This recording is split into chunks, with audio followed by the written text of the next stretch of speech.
Hello again. The South African Medical Association says most South Africans are not willing to donate their organs. Only 0.2% of the population donates organs. Well, August is Organ Donor Month and an opportunity for anyone to potentially save a life.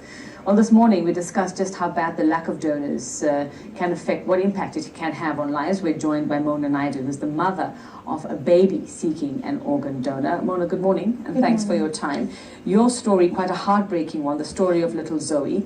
In a nutshell, give us an idea of what her health battles are and why you're looking for a donor. Okay, sure. Thank you, Rebecca. So, baby Zoe Grace was born on the 11th of May this year, and when she was only 4 days old, we discovered that she has quite a rare congenital heart defect called hyperplastic left heart syndrome. What this basically means is that in the womb, Zoe's left ventricle of her heart just never developed. Your left ventricle basically pumps oxygenated blood to your brain and your body, so it's a vital part of the heart. It's affected Zoe's life tremendously. At the time that she was diagnosed, we were only given 3 options. One was called compassionate care, which is basically doctors helping us make Zoe comfortable until nature takes its course. The second option is the option that we are currently seeking, which is a 3-stage palliative operation process. Palliative meaning it's not curable. Zoe can never be cured from her condition, but it's 3 different operations, open heart surgery that would just help her to cope and have a life as normal as she possibly can. The third, and which would be the best option for Zoe, would be to receive a heart transplant. As far as we know, in South Africa, heart transplants for babies, it hasn't been done on infant Zoe's age. She's currently 3 months old, yeah. Zoe's currently on medication, a host of medications every day, 4 times a day. This helps with the normal functioning of her heart, from things like regulating her blood pressure to the contractility of her heart to removing fluids in her body. We recently learned, just 2 weeks now, that Zoe's currently in cardiac failure.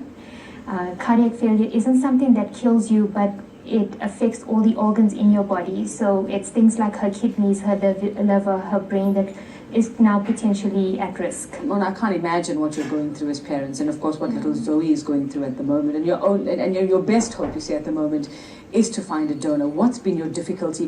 What needs to happen in a case like this? I'm asking because do you need the heart, the size of, that fits the infant, that, Yes. From another child her age? Yeah. What's the process? How do you even go about finding a donor? Okay, so like I've mentioned, we had 3 options. The first option, I can't imagine, what it puts that strain on a parent to choose that option.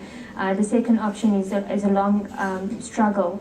And this last option is sort of not even one that you can consider in South Africa, because our donor pool is so small and we just don't have people registering to become organ donors. It's been done overseas. There are successful heart transplants that have been done on infants overseas, but that's because they have a much larger donor pool than we do here. A heart would need to fit Zoe's body, so size is a problem. And because a heart is a solid organ, it would need to be donated from a person that is actually brain dead on a life support machine. Which I would imagine is a bit of a dilemma for you, and I'm just it's a difficult thing to say, but another infant will have to die. Absolutely, yeah. For Zoe to get that heart. Yeah. And I'm sure for when people think about organ donation and all that, that is something that creeps into your mind, is somebody else has to die for this to happen. Look, it sounds like a very cruel situation, and it is one to be in. Especially with babies. I mean, my baby's been born basically with a death sentence over her life, and it's been the hardest road we've ever had to walk, so I can't imagine and wouldn't wish that upon any other parent. But I think in a situation where a baby is brain dead and on a ventilator and able to donate their organs, this has changed my life and my thinking.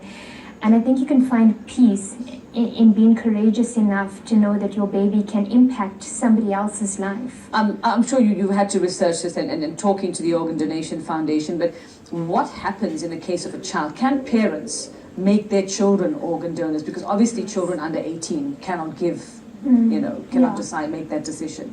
So with children under the age of 18, it is a parent's decision. So if a baby, for example, in this situation would be on a ventilator, on life support, it would be the parent's decision to make to make the call to donate that baby's organs. I mean, Zoe is one of thousands of little heart warriors or babies that are fighting every day for that moment and that second chance. And being an organ donator or enabling organ donation gives these babies, as well as their families and their parents, a hope for a normal life.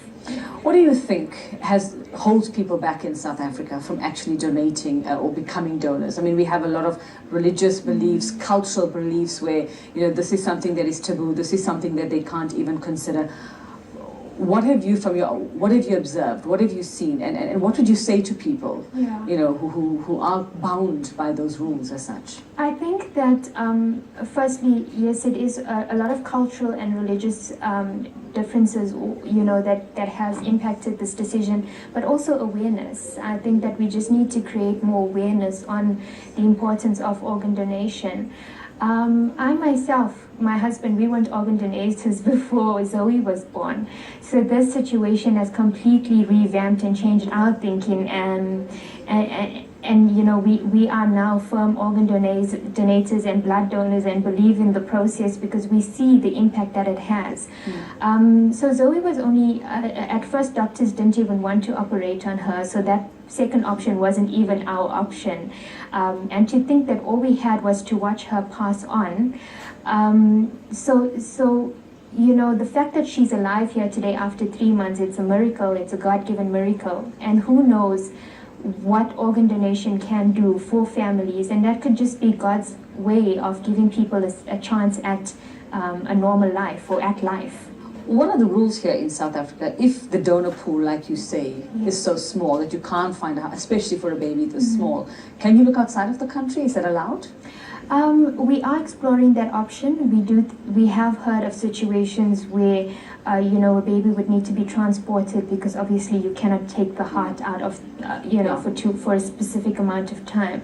So those are options that we currently exploring because like I said, you as a parent in this situation, you would take any glimmer of hope and every chance you can to giving your baby the best or a chance at a normal life.